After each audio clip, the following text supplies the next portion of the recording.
Hey everybody, it's Tony George from DocSports.com. Did a little work on the microphone. I hope the sound's better today. Nonetheless, it is Tuesday, and you know what that means. It's the Week 7 opening line report where I give you my initial reactions and thoughts. I haven't seen most of the lines. I've seen a couple of them this week in advance because I kind of wanted to know, but at day's end, I haven't seen them all. And I give you my initial reads and what I think out of the gate. They're not handicap picks, and of course, I ask you to leave the comments in the comment section about what your best bets are going to be, or your teasers, or any angles that you have. I get thousands of views and hundreds of comments. I can't put them all up, but I put up quite a few of them. Once I filter out the F-bombs and the haters and the links to porn sites and all this other stuff. And then we have a nice little back and forth in the comments section about your reads. And so let's go ahead and get to them here. We had a good week in the NFL this past week. We went unbeaten on Sunday. Hit a top play on the Chargers, hit a 6-unit prop play, swept 3 props on Monday night. That prop market is just as fruitful as the NFL. So over at DocSports.com, be sure and check that out. And of course, thumbs up and subscribe right here on this channel. So you know whenever I put a show out like this, or the Gridiron 6-pack, or any of my daily free picks, when I put them up, I put 4 or 5 up a week, as well as any of the other handicappers at Docs that put plays up on the YouTube channel. You get notified, you get the freebies. That's why you're here, right? So anyway, let's take a look at this week's action and get this done with here. And pull these up on Thursday night, you have the Denver Broncos opened up as a 2-point favorite on the road at New Orleans. Total 37. Is that right? 1-point favorite, yeah. You're going to get some love for New Orleans there. My goodness, couple of rookie quarterbacks, I could see that. Bo Nix and, of course, Rattler. And, of course, Nix has got more experience. That's not saying much. I had a top play against Denver last week with the Chargers, who dominated them for 3.5 quarters before Denver made a little comeback. The old prevent defense. Ugh. But nonetheless, short week travel, laying 2 with a rookie quarterback. And New Orleans gave up, 51 points? Well, I think they had a pick 6 or a scoop and score in there, too, for Tampa's defense, if I'm not mistaken.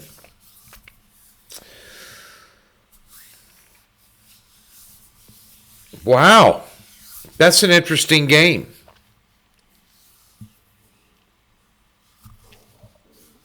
Sean Payton returns home. Coach there forever, won a Super Bowl there. Storyline there as well. They made Denver a favorite, which means the New Orleans home field advantage is probably worth 2 points. So they think that Denver is at least 4 or 5 points better than New Orleans. Could that be an overreaction from allowing 51 points last week in a blowout with a rookie quarterback debut?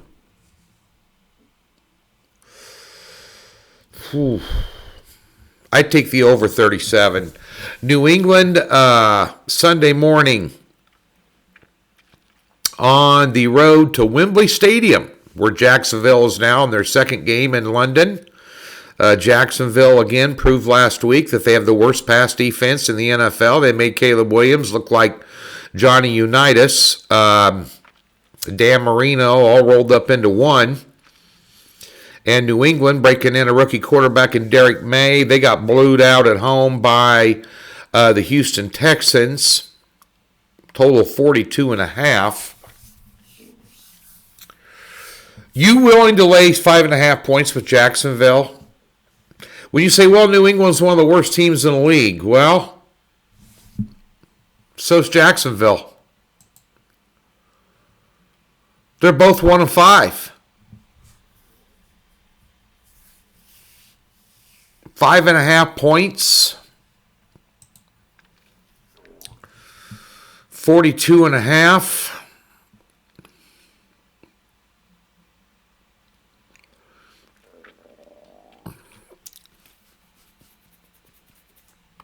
I mean, the fact that Jacksonville didn't fire their defensive coordinator after the Colts game, they're probably going to fire him when he gets back if they don't fire Peterson.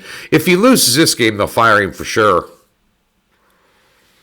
I mean, Sahala got fired from the Jets the minute he got landed in the tarmac in New York after the London game. I'd only lean New England there. I'm not laying 5.5 with Jacksonville. Total's about right. Miami on the road against the Colts. We got a situation with the Colts. Is it Richardson? Is it Flacco? Who are you going to go with there? Because I think Richardson's ready to go. Flacco's thrown 2 or more touchdowns in every game he's played for him this year. He looks like he's in the same type of form he was when he took Baltimore to the Super Bowl. Miami's off a bye week. Miami is 1-4 against the spread, and the Colts are 5-1 against the spread. They're doing this without Taylor, and now it's up to 4. Miami 43.5 is a total.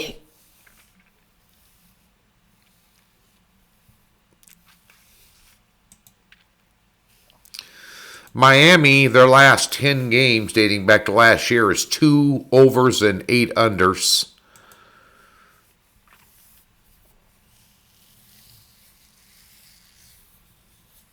There's no real history between them. Played since 2021. I mean, Miami, look at this. Their last 4 games, they scored 10-3. They scored 3 points against Seattle, 12 against Tennessee, and 15 against New England. Poorly coached, too. Give me Indianapolis. The big one, Minnesota and Detroit. I've seen this line about where it should be. They're saying they're even. They're giving Minnesota a 2.5-point home field advantage, which is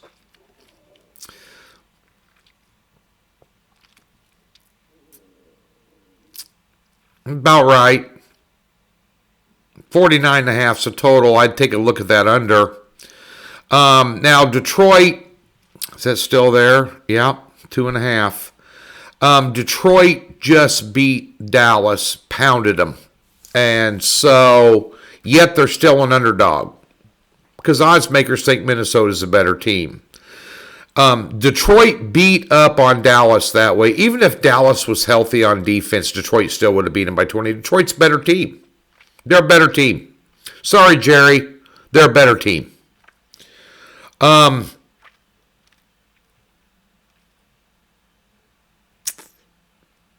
If you take a look at the Vikings, they've only had 1 over all year long out of the 5 games they've won straight up and against the spread. Their resume is also stronger in the terms of the teams that they pounded Houston, they pounded San Francisco. The Jets game, anytime you can get a win, on the road, overseas, there's just a lot of variables at play there. So I think on a neutral field and somewhere in the United States, they probably would have beat the piss out of the Jets. You saw them on display Monday night.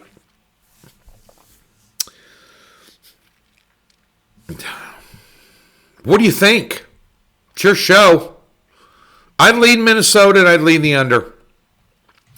I probably would put Detroit in a teaser to plus 8.5. You're through 3, you're through 6, and you're through 7 with one of the better teams in the NFC. Divisional game, might go under, believe it or not.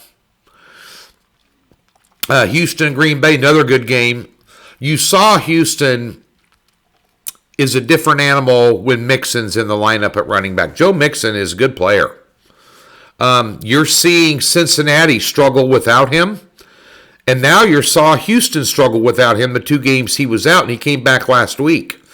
A Green Bay laying 3. There's your teaser. Total 47.5.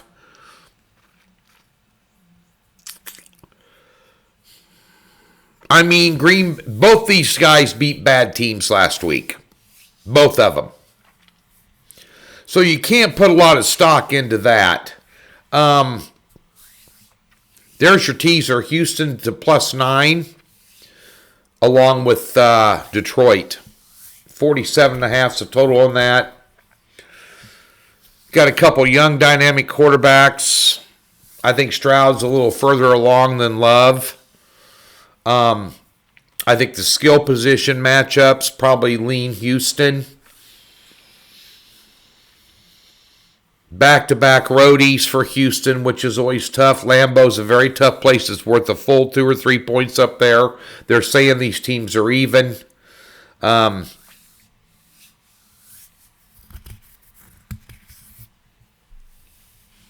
That total seems just about right.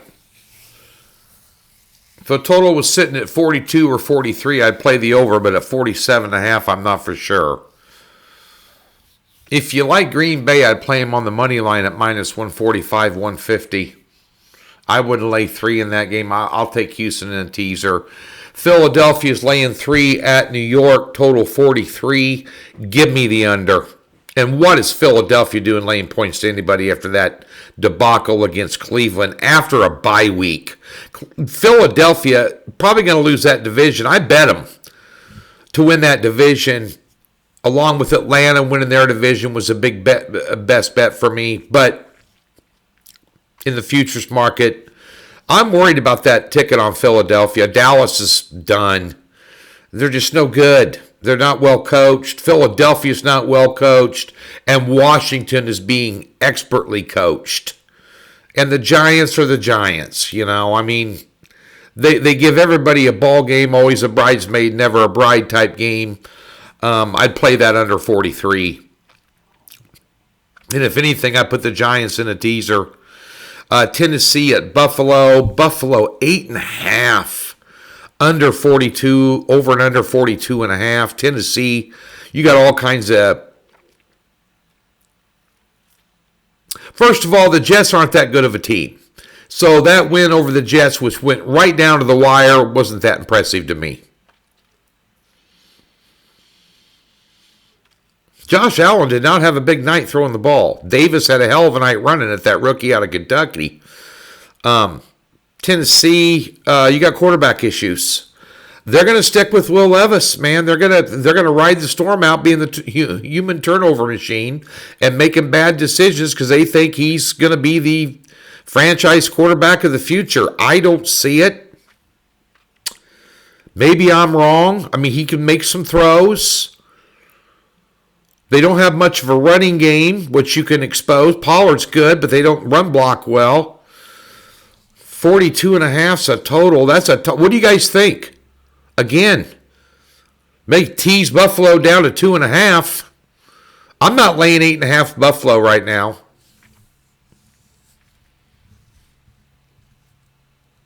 I mean, they barely got by the Jets, and they got their butt stomped the week before against Houston. Weren't even in the ball game. Now they're laying 8.5 because you had a win. I'd take Tennessee if I had to take a side. Cleveland at home, catching 5, divisional game against the Bengals. Bengals ready to lay 5 on the road. They barely got by the Giants. Total 43. Cleveland stinks, but they gave Philadelphia all they wanted. Let me look at something in there.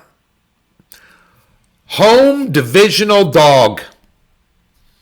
You know how that plays out, those of you that follow trends.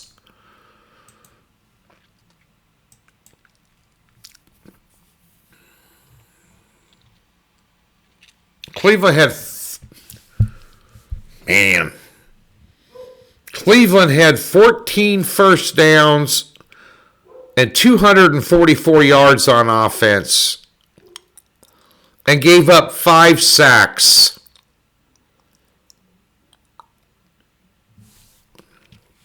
And that's with a mobile quarterback.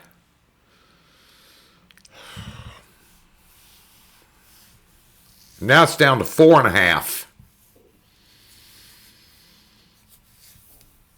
Oh, boy. Total 43. That's about right. Are you ready to lay 4.5 on the road with Cincinnati with 2 wins?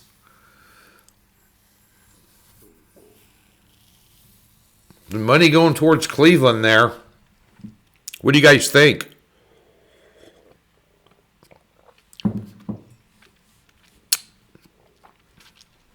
They could, Philadelphia threw all over them. Give me Cincinnati in a small initial lean. Seattle at Atlanta. Atlanta 2.5, 51. Where's that line at? That's had to gone up. No.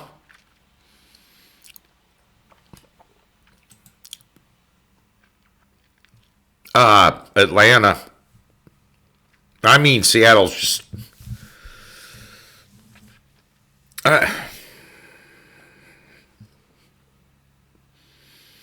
don't think San Francisco's all that. And give me Atlanta. Yeah, they just 1-2 punch at running back. You got Cousins is throwing well. They're getting, they're getting the receivers and different schemes offensively going. Trying to get Pitts involved in the offense, which they should if he's any good at all. And Atlanta's at home. Smith is making bad decisions at quarterback for Seattle. Give me Atlanta. Washington at home, laying 7.5 against Carolina, total 52. I definitely would put Washington in a teaser like a premium play. Like they will be in it. They're a good football team. We found out last week they're a good football team. They didn't beat Baltimore, but they showed well.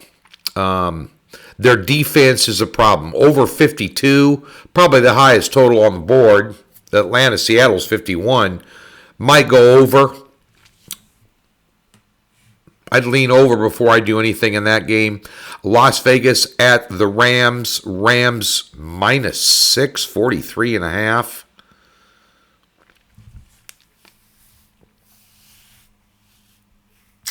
That opened up at 5.5. Yeah. Las Vegas just, O'Connell didn't do anything. Pittsburgh stomped them. They gave up a ton of running yards. Give me LA in a teaser to pick them. Put them with Washington. There's your winner chicken dinner. 43.5 is about right. Where's Las Vegas going to get points from? Kansas City at San Francisco. I've seen this line. It's a -1. 46.5. I probably lean under. This is obviously the Super Bowl rematch.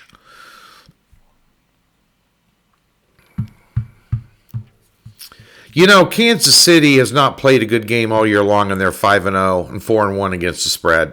They find ways to win games. San Francisco's resume, forget all the preseason hype for a minute. San Francisco lost to Arizona. They beat a bad Seattle team. They lost to the Rams. Their two wins were against the Patriots and the Seahawks. And they beat the Jets 32-19 and then the Jets are no good. They didn't play anybody good. The combined wins of the teams that they've beaten are nothing. Until somebody beats Kansas City, I'm going to bet them. I'd take them in a teaser too at +7. Faux show. Put the Rams and the Chiefs in a teaser. New York Jets, the Jersey Jets, -1.5 at Pitt. Pitt's deciding who's going to play quarterback this week. If they're smart, they'll keep Fields in there. 1.5, total 37. Did they get their offense going a little bit better against the Bills? Yeah. Their defense gave it up like crazy. You better have Pittsburgh in a teaser at +7.5 too. Tomlin versus an interim head coach at home. Forget about it. Pittsburgh. Tampa Bay, Baltimore -3.5. This is a Monday night game, which pisses me off. I hate it when this NFL and these sports networks, they start streaming exclusively on Peacock, or in this case, the Chargers and the Cardinals on ESPN Plus only. The national game is Baltimore, Tampa Bay on Monday on the doubleheader. Baltimore on the road laying 3.5, total 48. I'd lean over for sure.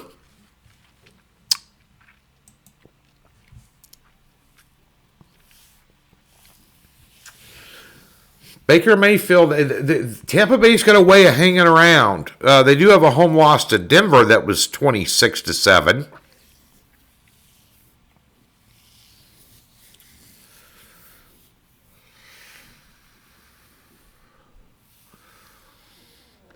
(51-30-33). That's their last 3 games, Tampa Bay offensively in points produced. And 35-41-34 Baltimore. Give me the over 48. And in the final game, I would take a look at this Arizona. I heard Harrison's out. He was in concussion protocol. Doubt if he plays. Chargers off a bye week. Tough game out in Denver. You know, it's always tough to beat Denver out in Denver at Mile High.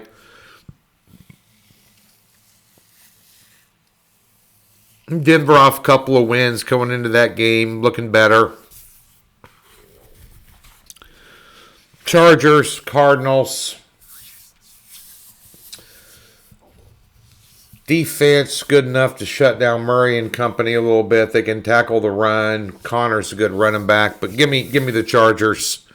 Total 43.5 seems a bit high, honestly. Too as well. Those are my takes this week for the NFL Week 7 opening line report. Leave yours. Get over to Docs, free $60. Link in the description below. All my picks will be out on Thursday. Rolling in the NFL and rolling in that prop market. Come on over to Docs. Check me out. Got a free $60. Link in the description below. Tab on the website. Never been a member of Docs? Go be one. We'll give you $60 with a profit guarantee and no strings.